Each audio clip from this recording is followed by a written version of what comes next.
Cinema మహా నేను mister B movie రివ్యూలోకి వెళదాం. ఆది పినిశెట్టి నటుడుగా ఒక విచిత్రం సినిమాతో తెలుగులోనే పరిచయం అయ్యాడు. కానీ ఆయన దశ తమిళంలో తిరిగింది. మృగం, ఈరం వంటి సినిమాలతో తమిళనాట మంచి పేరే తెచ్చుకున్నాడు. కానీ ఇప్పుడు అక్కడ కూడా ఆయన కొంచెం అవుట్ ఆఫ్ ఫామ్ లోనే ఉన్నాడు. రీసెంట్ గా ఆయన తమిళంలో నటించిన చిత్రం ఎగవరైనం నా కక్క. క్రిందటి సంవత్సరం జూన్ లోనే ఈ సినిమాని తెలుగు, తమిళ భాషలో విడుదల చేయాలని చూశారు. కానీ తెలుగులో రిలీజ్ కి అనువైన సమయం దొరకలేదు. దాంతో తమిళంలో రిలీజ్ చేశారు. అక్కడ ఈ సినిమా యావరేజ్ గా నడిచింది. మలుపు పేరుతో తెలుగులో జూన్ నెలలోనే ఆడియో ఫంక్షన్ జరుపుకున్న ఈ సినిమా ప్రేక్షకుల ముందుకు రావడానికి చాలా టైమే తీసుకుంది. ఇప్పుడు ప్రముఖ నిర్మాత అల్లు అరవింద్ చొరవతో ఈ సినిమా థియేటర్లకు వచ్చింది ఈ వారం. మరి తెలుగు ప్రేక్షకులు తమిళంలో కాకుండా ఈ సినిమాకి వేరేదైనా కొత్త మలుపు చూపెట్టే అవకాశం ఏమైనా ఉందేమో మన సమీక్షలో చూద్దాం. సినిమా కథ విషయానికి వస్తే, సగా కాలేజ్ లో చదువుతున్న అతనికి బాగా డబ్బున్న ముగ్గురు కుర్రోళ్ళతో మంచి స్నేహం ఉంది. నలుగురికి ఒకరంటే ఒకరికి ప్రాణం. చివరి సంవత్సరం పరీక్షలు ఎగ్గొట్టేసి సప్లిమెంటరీ ఎగ్జామ్స్ వచ్చేలోపు 6 నెలల పాటు కాలేజ్ లైఫ్ ని బీభత్సంగా ఎంజాయ్ చేసేసి ఆ తర్వాత లైఫ్ సెటిల్మెంట్ గురించి ఆలోచించుకోవాలని డిసైడ్ అవుతారు. అనుకున్న ప్రకారమే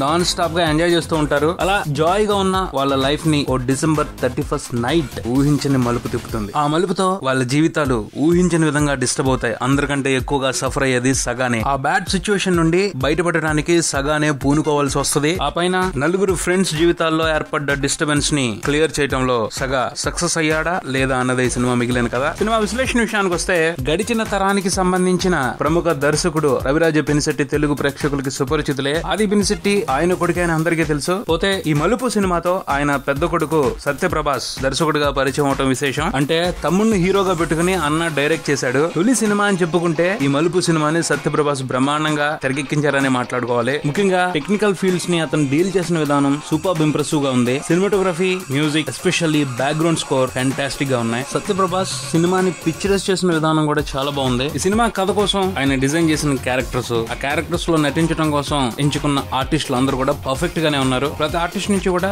చక్కటి పెర్ఫార్మెన్స్ తీసుకున్నారు ప్రభాస్. అలానే ఈ సినిమా కథని సత్యప్రభాస్ కొన్ని రియల్ ఇన్సిడెంట్స్ బేస్ చేసుకుని రాసుకున్నారని తెలుస్తా ఉంది. ఆయన బేస్ చేసుకున్న ఇన్సిడెంట్స్ అలానే కొంత సస్పెన్స్ కంటెంట్ ఈ సినిమాకి సంబంధించి హైలైట్ గా నిలబడతాయని చెప్పుకోవాలి. సత్యప్రభాస్ స్క్రిప్ట్ లో లాజిక్ మిస్ అవ్వకుండా చాలా బాగా ప్రిపేర్ చేశారు. అలానే అంశంలో లాజిక్ మిస్ అయింది అని తొందరగా ఓ అంచనాకు రావడం కష్టం. అంత పకడ్బందీగా ఆయన లాజిక్ లింకులు వేశారు స్క్రిప్ట్ లో. సినిమా ఫస్ట్ హాఫ్ మొత్తం కూడా హీరోకి అతని ఫ్రెండ్స్ తో ఉన్న అటాచ్మెంట్, అలాగే అతని లవ్ ట్రాక్, రెగ్యులర్ ఎంటర్టైనర్ మాదిరిగానే కొన్ని ఫన్నీ ఇన్సిడెంట్స్ తో అలా సాగిపోతుంది. నాన్ లీనియర్ ఫార్మేట్ లోనే కథను చెప్తున్నప్పటికీ ఫస్ట్ హాఫ్ పెద్ద గ్రిప్పింగ్ గా అనిపించదు, కొంత సరదాగా ఉంటది. సెకండ్ హాఫ్ లోనే సినిమాకి సంబంధించిన అసలు కథ మొదలవుద్ది. అసలు కథ మొదలైన దగ్గర నుంచి ఓ 40 minutes అయితే కంప్లీట్ గా ఆడియన్స్ అటెన్షన్ ని మూవీ తన కంట్రోల్ లోకి తీసేసుకుంటుంది. ఎక్స్పెక్ట్ చేయని క్యారెక్టర్స్, ఎక్స్పెక్ట్ చేయని ఇన్సిడెంట్స్ థ్రిల్ చేసి పరేస్తాయి. ఆ పార్ట్ వరకు చాలా బ్రహ్మాండంగా రాసుకున్నాడు సత్యప్రభాస్. అసలు ఏ మాత్రం ఊహించాం, ఏ క్యారెక్టర్ ని తప్పు పట్టడానికి ఉండదో ఆ క్యారెక్టర్ వైపు నుంచి చూస్తుంటే వాళ్ళు చేసేది రీజనబుల్ అనిపించింది. పరిస్థితులు గేమ్ ఆడుతా ఉంటాయి. సూపర్ గ్రిప్పింగ్ తో ఆ పార్ట్ మొత్తాన్ని ఫ్యాంటాస్టిక్ గా డీల్ చేశాడు సత్యప్రభాస్. పోతే స్క్రిప్ట్ లో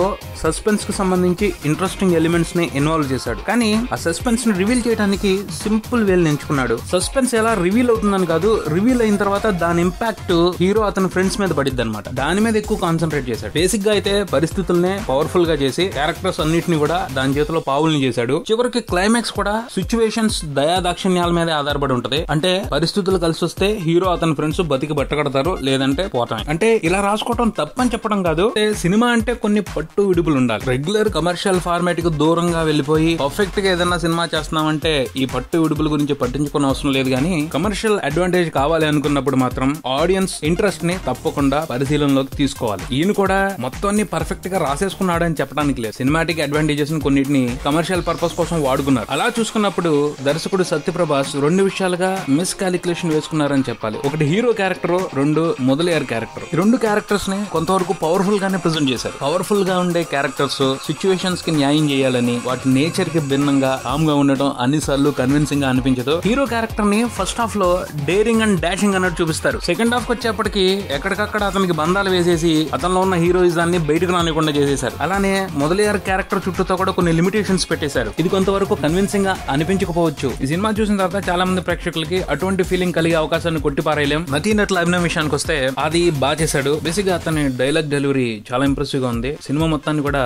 మనకి నేరేట్ చేస్తా ఉంటాడు. అతను కథని నేరేట్ చేసుకుంటూ వెళ్లే విధానం మంచి ఇంప్రెషన్ తీసుకుంటది. హీరోయిన్ నిక్కీ గల్రాని అల్లరమ్మాయిగా బానే ఎంటర్టైన్ చేసిందని చెప్పుకోవాలి. మొదలయ్యారుగా మిథున్ చక్రవర్తి చాలా పవర్ఫుల్ గా కనిపించారు. ఇంప్రెసివ్ నోట్ తీసుకున్నారు. ఆయననే కాదు, పశుపతి, రిచా పల్లాడ్ సహా ఈ సినిమాలో కనిపించిన నటీనటులు అందరూ కూడా వారి పాత్రలు పాత్రలు తగ్గట్టు బాగా నటించారని చెప్పుకోవాలి. మొత్తంగా ఈ మలుపు సినిమా గురించి చెప్పుకోవాలి అంటే ఫస్ట్ హాఫ్ పర్వాలేదు అనిపించింది. క్లైమాక్స్ అందరినీ ఇంప్రెస్ చేయకపోవచ్చు, కానీ సెకండ్ హాఫ్ బిగిన్ కాసేపటి తర్వాత 40 minutes పార్ట్ మాత్రం సర్ప్రైజ్ చేసింది. ఆ సర్ప్రైజ్ ని ఎంజాయ్ చేయడం కోసం ఈ సినిమాని ఒక్కసారి తప్పకుండా చూడొచ్చు. ఇది మలుపు సినిమాకి సంబంధించిన రివ్యూ. మరో రివ్యూతో మళ్ళీ కలుద్దాం. Subscribe and keep watching Maruthi Talkies for me mister Ben Talkies Raja. Thank you.